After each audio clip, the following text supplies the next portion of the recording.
First of all, like and subscribe to my YouTube channel and press the bell icon for more updates. First, I started with a simple photo and turned it into a clone proper staged it.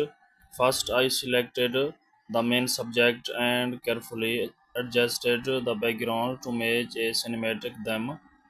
Then I added clone proper elements, blending them smoothly with the photo to create a realistic look.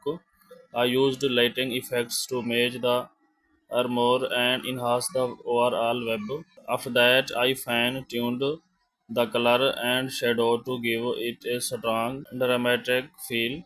Small details like highlighting and contrast made the edit look more